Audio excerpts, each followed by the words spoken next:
साल था 1960। जगह लंदन। यहाँ खड़ी थी दुनिया की सबसे बड़ी हीरा कंपनी लंदन डायमंड कॉर्पोरेशन। एक ऐसी जगह जहाँ सिर्फ मर्दों की चलती थी, जहाँ ताकत, राजनीति और पैसों के खेल में किसी और के लिए कोई जगह नहीं थी। लेकिन एक औरत थी, लारा की। ऑक्सफोर्ड यूनिवर्सिटी से ग्रेजुएट, होशियार, मेहनती और बेहद आत्मविश्वासी। वो इस कंपनी की पहली और एकमात्र महिला उत्तराधिकारी थी। हर सुबह सबसे पहले ऑफिस आती थी, रात को सबसे आखिरी जाती थी। वो मानती थी कि अगर वो कड़ी मेहनत करेगी तो वो इस मर्दों के साम्राज्य की स्वाद तोड़ देगी। लेकिन हकीकत ने उसे बहुत बुरी तरह झकझोर दिया। कंपनी पर दक्षिण अफ्रीका से हीरे की सप्लाई रुकने का खतरा मंडरा रहा था। सोवियत यूनियन ने व्यापार तोड़ने की धमकी दी थी। लारा ने कोई रातें बिना सोए एक शानदार बिजनेस प्लान बनाया, जिससे कंपनी फिर से उभर सकती थी। उसे लगा कि अब उसकी काबिलियत साबित हो जाएगी। पर जब अगली सुबह रिपोर्ट पेश की गई, तो उसके बॉस ने वही प्लान अपने नाम से जमा कर दिया। लारा का नाम तक नहीं लिया गया। और तो और उसी हफ्ते कंपनी के नए जनरल मैनेजर के पद पर एक ऐसे आदमी को बिठाया दिया गया जो उसके आधे अनुभव वाला था। लारा का दिल टूट गया। उसने अपनी डायरी में लिखा, हार मत मानो और मेहनत करो, एक दिन जीत तुम्हारी होगी। उसे क्या पता था, उसकी यह पंक्ति किसी और की जिंदगी बदलने वाली है। हर रात कंपनी में सफाई करने वाला आता था एक बुरा आदमी, मिस्टर हॉब्स। एक शांत, साधारण लेकिन रहस्यमय व्यक्ति। वो अक्सर लारा से बातें करता था और कभी कभी बाइबल की पंक्तियां सुनाता था। जो सबसे पीछे है वही एक दिन सबसे आगे होगा। लारा उसे सिर्फ एक अजीब बुरा समझती थी, पर एक रात सब कुछ बदल गया।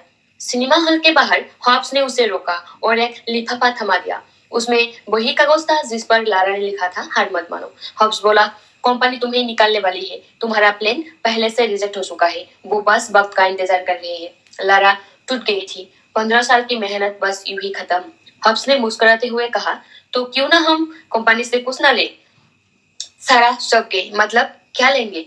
हब्स ने बोला, नहीं लेंगे कुछ नहीं, बस एक कप जितने हीरे, 1 लाख पाउंड की कीमत, बिना किसी को पता चले। लारा ने मना कर दिया, लेकिन जिंदगी ने उसके सारे दरवाजे बंद कर दिए। उसका नाम खराब हो चुका था। किसी और कंपनी ने उसे नौकरी देने से इनकार कर दिया। उसके पुराने दोस्त भी उसे दूर हो गए। वो अब एकदम अकेली थी। आखिरकार उसने कहा, ठीक है हब्स, मैं तैयार हूँ। प्लान शुरू हुआ। लारा को पार्टी के बहाने कंपनी के चेयरमैन मिस्टर मिल्टन के घर जाना था। वहीं से उसे तिजोरी का पासवर्ड चुराना था। उस रात पार्टी में सब कुछ मुस्कुरा रहे थे, लेकिन लारा के हाथ कांप रहे थे। वो चोरी से पे मिल्टन के कमरे में गया और उसकी व्हीलचेयर के नीचे से वो नंबर लिया जो सब कुछ बदलने वाला था। अब बस एक कदम बचा था, बाल्ट में जाना। पर तभी मुसीबत आई। कंपनी ने नए सीसीटीवी कैमरे लगा दिए। हर कोने में निगरानी। अब रास्ता नामुमकिन था, लग रहा था। लेकिन लारा ने देखा कि हर 60 सेकंड में कैमरे रीसेट होते हैं, मतलब हर मिनट में 1 सेकंड की आधी जगह ब्लाइंड स्पॉट। बस वही उसका मौका था। रात आई। लारा बाहर फोन बूथ में खड़ी थी, घड़ी को देख रही थी। हब्स अपनी सफाई वाली गाड़ी धकेलते हुए बाल्ट की ओर आग बढ़ा। टाइम शुरू हुआ, 60 सेकंड। लारा ने फोन करके सिक्योरिटी को भटका दिया। हब्स ने पासवर्ड डाला, भारी दरवाजा खोला, एक स्टील कप में हीरे भरे और बाहर निकल गया। सब कुछ परफेक्ट था। लेकिन अगली सुबह कंपनी में हाहाकार मच गया, क्योंकि चोरी हुए थे सिर्फ कुछ हीरे नहीं, बल्कि पूरे 2 टन हीरे, लगभग 1 अरब पाउंड की। लारा सन रह गई। वो चिल्लाई, हब्स तुमने क्या किया? वो मुस्कुराया, बस वही जो जरूरी था।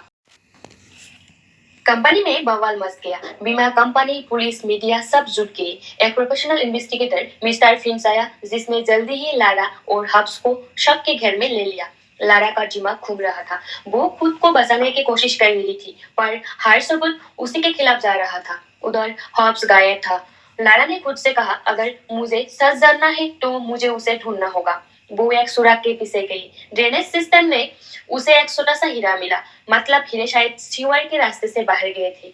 वो नीचे उतरी, अंधेरी बदबूदार नालियों में। वहां उसने आखिर हब्स को पा लिया। वो चिल्लाई, तुमने सब बर्बाद कर दिया, आखिर क्यों? हब्स शांत था। उसने कहा, 15 साल पहले मेरी पत्नी को कैंसर था। मैंने उसकी जान बचाने के लिए इंश्योरेंस कंपनी से मदद मांगी थी, लेकिन उन्होंने बहाने बनाए।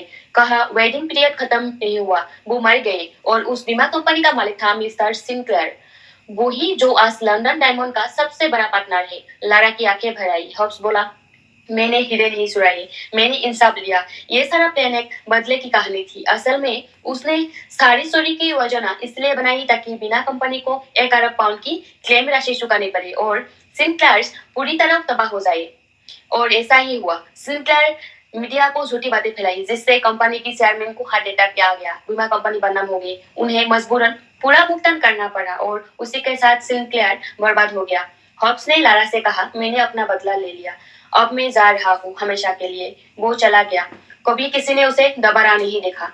कुछ दिन बाद लंदन की सीवर लाइन बंद हो गई। जब मजदूरों ने सफाई की तो उन्हें वही वो 2 टन हीरे मिल गए। कंपनी बच गई पर हब्स हमेशा के लिए गायब हो गया। सालों बाद सफेद बालों वाली लारा एक इंटरव्यू में कहती है, उस दिन के बाद मुझे एक चिट्ठी मिली, उसमें लिखा था एक अकाउंट तुम्हारे नाम से खोला गया है, उसमें 1 अरब पाउंड का जमा है। हब्स ने वो पैसा उसे दे दिया, लेकिन सारा ने उसे अपने लिए नहीं रखा। उसने अगले 40 साल उस पैसे को गरीबों और जरूरतमंदों की मदद में लगा दिया। अंत में जब आखिरी पैसा खत्म हुआ, वो मुस्कुराई और बोली, अब मैं आजाद हूँ। उसके हाथ में एक छोटा सा हीरा था, हब्स की आखिरी निशानी। कभी कभी सबसे बड़ा बदला किसी का हराना नहीं होता, बल्कि खुद को बेहतर बनाना होता है। तो दोस्तों, ये था फ्लॉलेस क्रीम की कहानी। आप लोगों को कैसे लगी? अगर अच्छी लगी हो तो एक लाइक जरूर करना और चैनल को सब्सक्राइब भी कर देना। फिर मिलेंगे एक ऐसे ही नई कहानी के साथ।